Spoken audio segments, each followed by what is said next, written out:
Hello viewers. For today's class, we look at a poem by Robert Herick entitled A Thanksgiving to God for His House. The objectives of this class are to gain an introductory knowledge of English religious poetry of the 17th century, to understand the speaker's location and the space which he describes and understand its autobiographical underpinnings, and to understand the poem itself, its theme of thanksgiving, and its juxtaposition of the spiritual and the everyday. Herick's A Thanksgiving to God for His House is, as its title says, a poem of thanksgiving, in which the speaker lists the many virtues of his house and the blessings he enjoys therein. He also uses the thanksgiving form and features to speak about not just the house, but also his life within that house. So we learn not only about the house, but also what kind of a life it is that the speaker leads there in that little house that he lives in. The poem ends with a slight twist when the speaker, having itemized the various features he is grateful for, speaks about the relationship between Christ and the speaker and the role that gratitude plays in that relationship. In this unit, we will learn about Robert Herick and his poetry, the religious poetry of the 17th century, and the themes of this particular poem. Before we begin, let us read the poem together. A Thanksgiving to God for His House. Lord, Thou hast given me a cell wherein to dwell, a little house whose humble roof is weatherproof, under the spars of which I lie, both soft and dry, where Thou my chamber for to ward hast set a guard of harmless thoughts to watch and keep me while I sleep. Low is my porch, as is my fate, both void of state. And yet the threshold of my door is worn by the poor, who thither come and freely get good words or meat. Like as my parlor, so my hall and kitchens small. A little buttery, and therein a little bin, which keeps my little loaf of bread unchipped, unflead. Some brittle sticks of thorn or briar make me a fire, close by whose living coal I sit and glow like it. Lord, I confess too, when I dine, the pulse is thine, and all those other bits that be there placed by thee. The worts, the purslain, and the mess of watercress, which of thy kindness thou hast sent, and my content makes those and my beloved beat to be more sweet. 'Tis thou that crown'st my glittering hearth with guiltless mirth, and givest me wassail bowls to drink, spiced to the brink. Lord, 'tis thy plenty dripping hand that soils my land, and givest me for my bushel sown twice 10 for 1. Thou makest my teeming hen to lay her egg each day. Besides my healthful ewes to bear me twins each year, the while the conduits of my kine run cream for wine. All these and better thou dost send me to this end, that I should render for my part a thankful heart, which fired with incense I resign as wholly thine. But the acceptance, that must be my Christ by thee. Having read the poem, let us first gain some knowledge of the religious poetry of 17th century England. The poetry of 17th century England is characterized by two dominant strains. We have love poetry, and of course we have godly poetry or religious poetry. While it is easy to say that the poets who wrote love poetry wrote only love poetry, or to say that those who wrote religious poetry wrote only religious poetry, that is a characterization and a categorization that would be erroneous, as several poets wrote both love as well as religious poetry. John Donne is the best example of a poet who in the initial stages of his career wrote love poetry, and in the latter half wrote religious poetry in which he questioned God, exalted Him, and expressed his devotion to his Savior. The foremost poets of the time who wrote religious poetry include John Milton, George Herbert, Henry Vaughan, and of course, John Donne. Robert Herick, whose poetry we are studying today, was not known primarily as a religious poet, though he did, of course, write religious poetry. None of these poets posit an easy spiritual life. The personal struggle reflected in the verse to come to terms with an exacting God and his rules, the despair that often haunts them, and the clarity of thought and expression makes these poems relevant even today, and not just to an individual of a Christian persuasion, but to anybody who is caught in a spiritual conflict. Poems such as Herbert's The Caller or Donne's sonnet, Thou hast made me and shall thy work decay, are evocative in their poignant doubt, even as they finally appear to affirm the faith that they write about. But while many of the religious poems of the time are expressions of deep anguish and doubt, others are also lyrical in their praise of God and the sense of thankfulness that they convey, as also the conviction that the God is all they need. Milton's sonnet on his blindness, Donne's Death Be Not Proud, etc. are such poems which affirm faith and conviction in the God they believe in.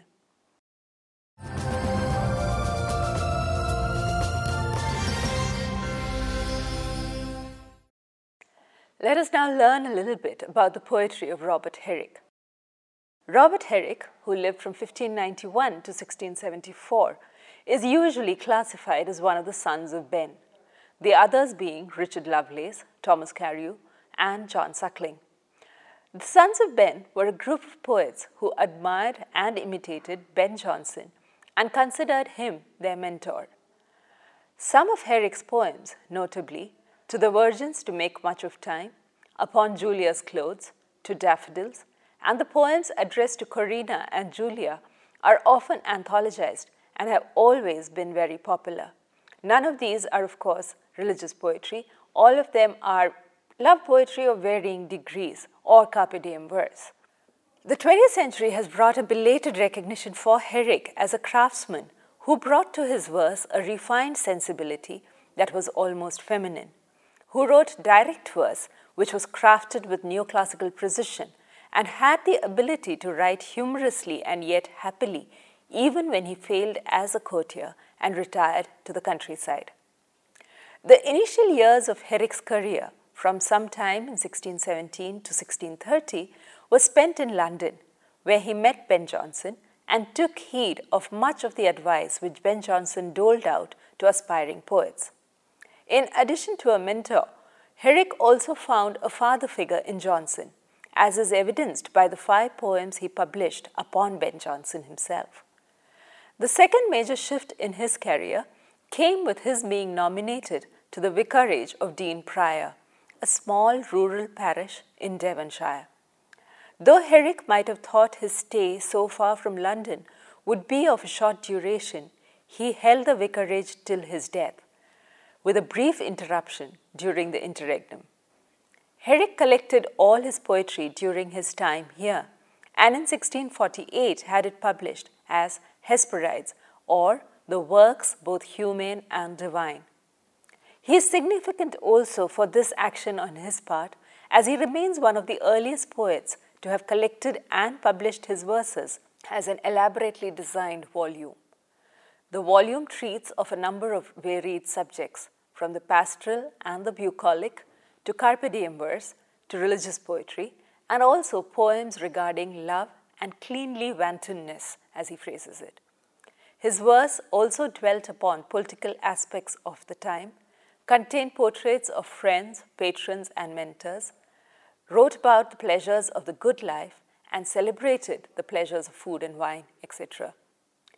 In this volume was also included the section titled His Noble Numbers, or His Pious Pieces, which contained Herrick's religious musings. Thus, Herrick's verse encompasses various themes and topics, addressing sundry topical issues, dealing with the mundane, the physical, and the metaphysical with equal ease and polish.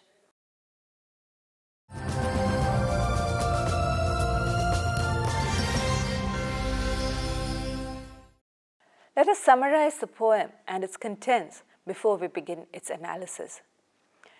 Herick's poem, A Thanksgiving to God for His House, begins with an acknowledgement by the speaker that his house has been given to him by God. And following from that, one sees that he speaks of his house, its contents, and that all that is his as that given by God to him. Thus, the thanksgiving of the poem's title is the speaker's reflection of his gratitude for all the blessings that God has bestowed upon him. As the poem begins, we see the speaker refer to his house as little and a cell. Later, he refers to his porch as being low and his threshold as worn. The first 20 lines work with this notion of the humble nature of the speaker's house, the smallness and the lowness that every item suggests, and yet through it the speaker also shows a sense of acceptance of that lowness, and not just acceptance but also gratitude for what he has been given. From the smallness of his dwelling place, he moves to an itemization of the physical comforts the home affords him, from the fire in the hearth that keeps him warm to the food that he eats. This listing continues from line 21 to line 40. From line 41 to line 50, he moves on to another set of blessings, that God blesses his small farms, animals, and the produce so that he has always plenty. Thus his fields, his hens, his sheep, his cattle are blessed and prosper due to God's grace in his life. The last 8 lines of the poems are the ones that unsettle the easy piety the poet appears to depict in the first 50 lines of the poem. Even as he thanks God for all his gifts, he says that the reason God is so good to him is because God desires gratitude from the recipient. But even that is not automatically acceptable, as even then, if the gratitude is not via Christ, then it may be unacceptable.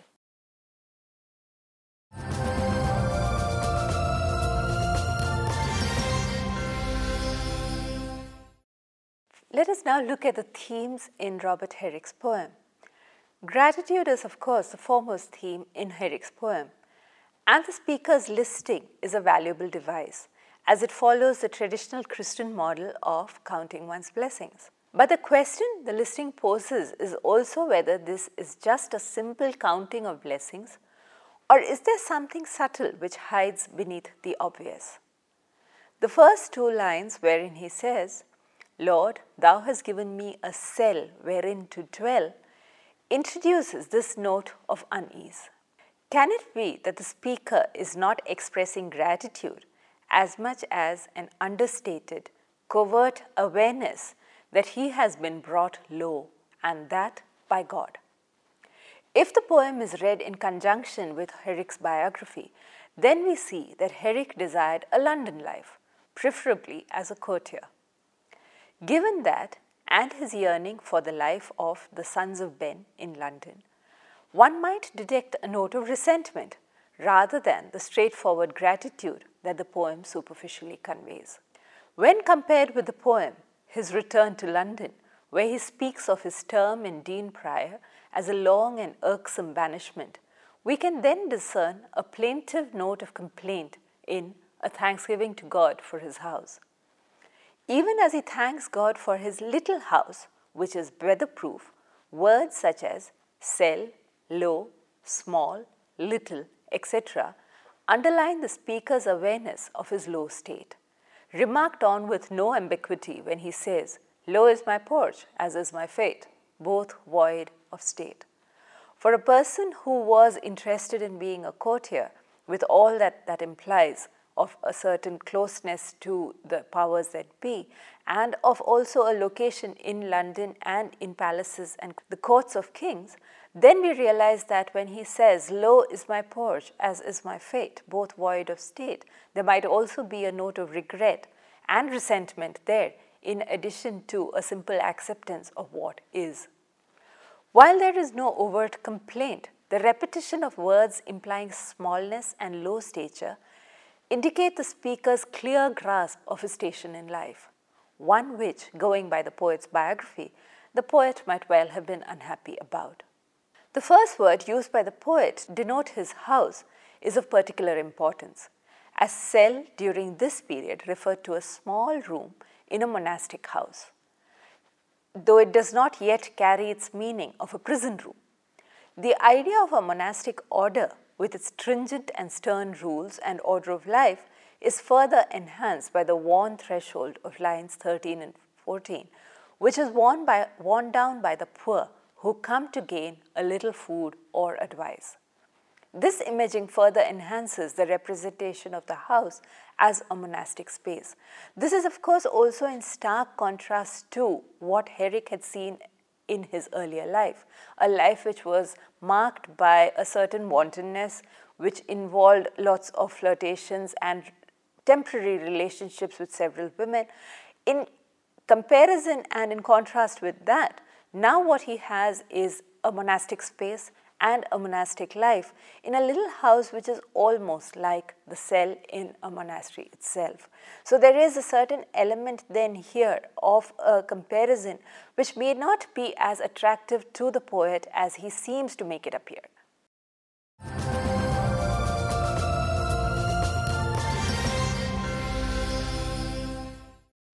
A simple life and God's abundant provision of the simple necessities are also focused upon in the poem. After the initial section, wherein the lowness of the house is stressed, the poet moves on to describe the provision that is made for the speaker in terms of the necessities and comforts of life. Thus his bread is made of whole wheat, implying a certain roughness as opposed to white bread, which is what courtiers would eat in the palaces of the king. The fire he warms himself at is made of thorns and briars, not proper firewood.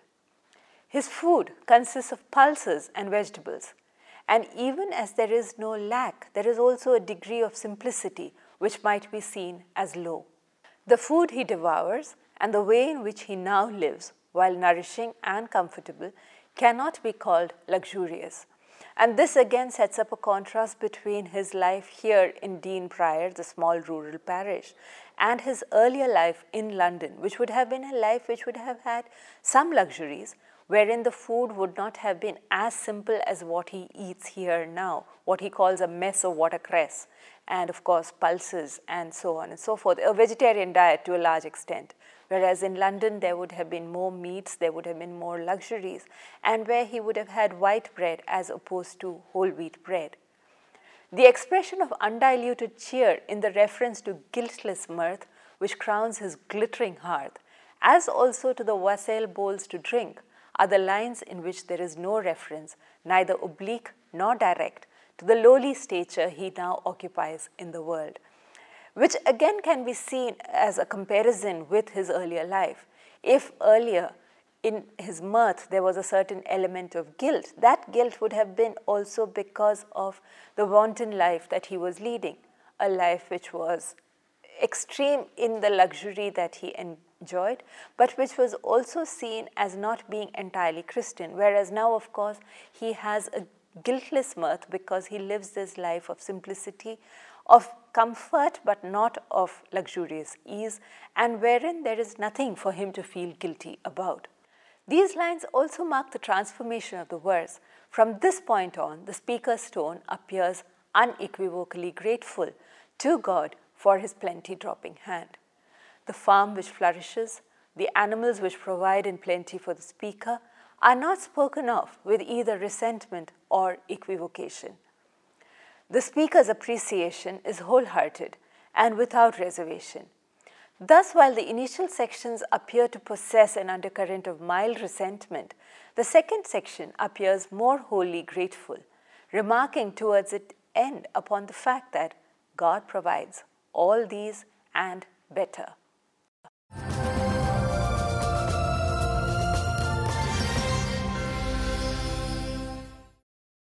Then, of course, we come to the poem's conclusion.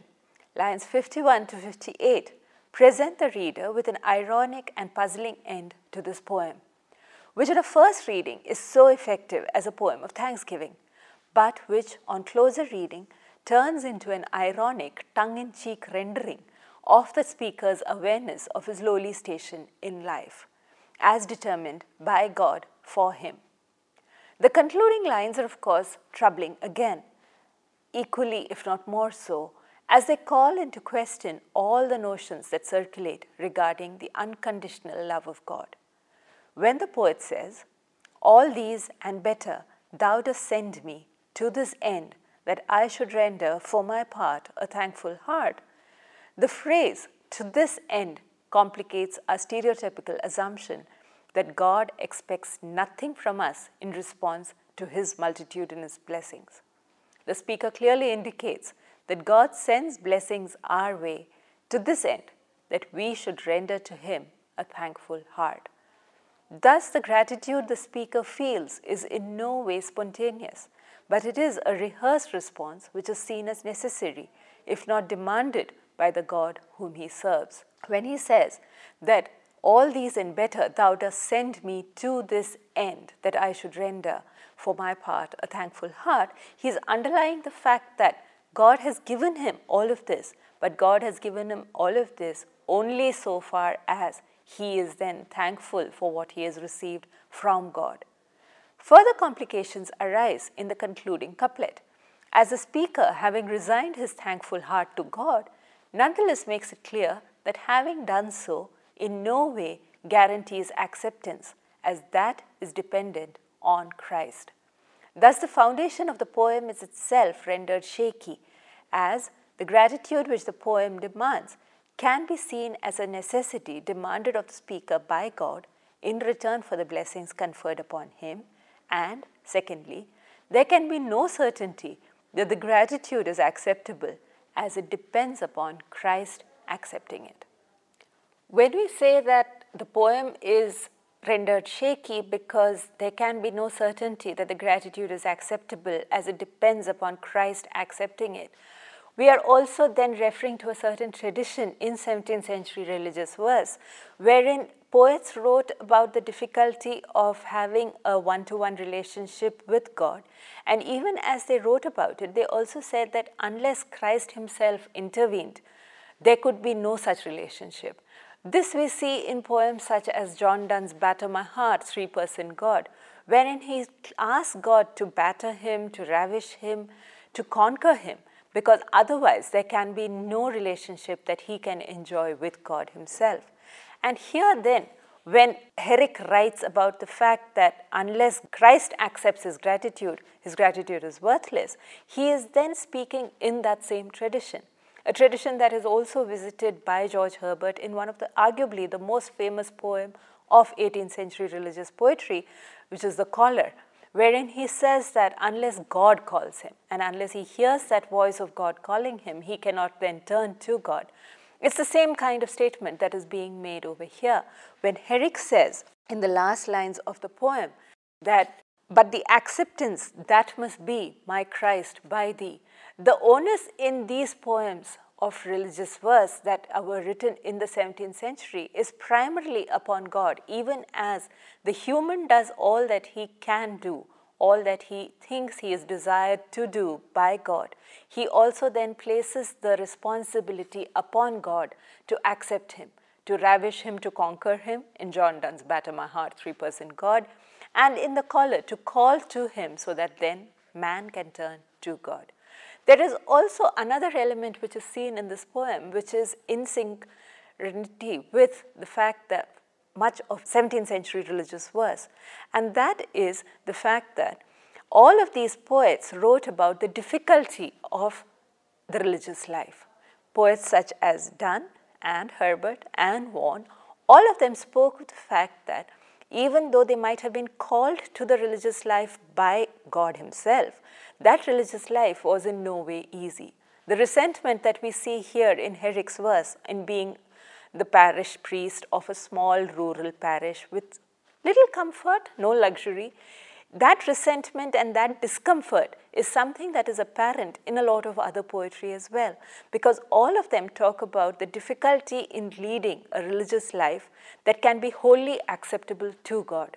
So we have poems like Herbert's Affliction, which speak about the uncertainty that he has, and the fact that he cannot enjoy a certainty in Christ unless Christ himself grants him that certainty. This tradition in 17th century religious poetry is something that continues up to the late 19th century.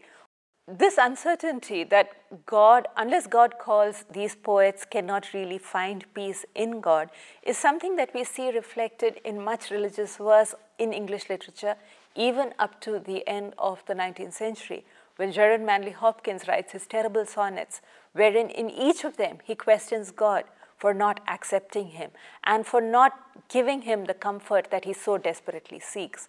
It is a tradition that starts early on and that keeps continuing in all religious verse. And this, of course, is also the tradition that Herick speaks in and writes in.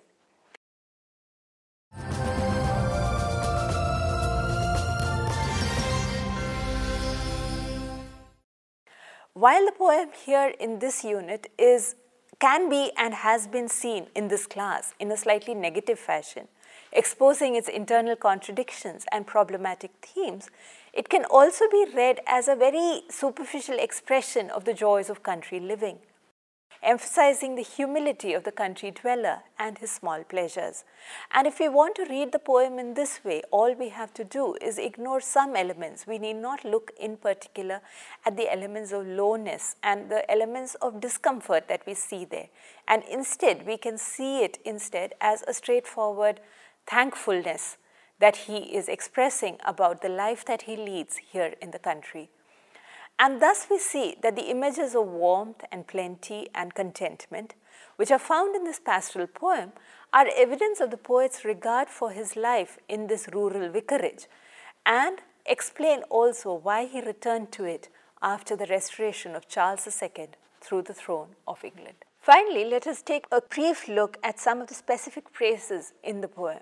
Phrases such as when he speaks of the fire that he sits by, which he says, "Some brittle sticks of thorn or briar make me a fire." A specific reference to thorns, and given the Christian context within which Herick is writing, the thorns should take us immediately back to the crown of thorns worn by Christ prior to his crucifixion and at his crucifixion. Herick is also referencing the fact that his life here in this little country village is one which is characterized by thorns and briars, which therefore then prick him and make him uncomfortable, even as he sits by his living coal and he glows over there. So to glow like the living coal, you also have to be consumed like the living coal. And therefore, Herick here then speaks about the fact that even as he lives in contentment, sitting by fires, he is also like the coal which burns, gives light and heat. He also is consumed by the life that he lives here in this village, and he is consumed by it even as he gives life and heat to the villagers. The poem at one level also references the poems of the great houses which were written during this period, including Ben Jonson's Penshurst and others of the same genre, wherein they talk about great houses which serve as portals of refuge and which serve as places of plenty for the surrounding villagers. Over here we have a minuscule miniature representation of a great house. The vicarage in its turn provides for the rural populace of the area. The people come to it for advice as well as for help when they need it. So they come there, as he puts it in the poem, they thither come and freely get good words or meat. And therefore then, like the great houses which say Ben Jonson talked about, here we have a tiny little vicarage, and that vicarage provides good words, advice, or it provides meat for them to eat, right? And so here we have in this poem a tradition which we see both from religious poetry but also from secular poetry, the secular poetry of the great houses of the period. And Herick writes within both those traditions as he speaks about a thanksgiving to God for his house. To conclude then, the poem in this unit has been read in a negative fashion, exposing its internal contradictions and problematic themes. But it can also be read as a genial expression of the joys of country living, emphasizing the humility of the country dweller and his small pleasures.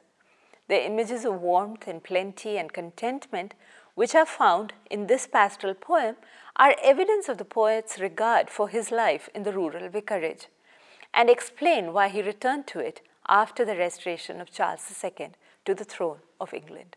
Thank you, viewers, and I'm sure we have learned something by studying the poem by Robert Herick, A Thanksgiving to God for His House. We'll meet again in our next class.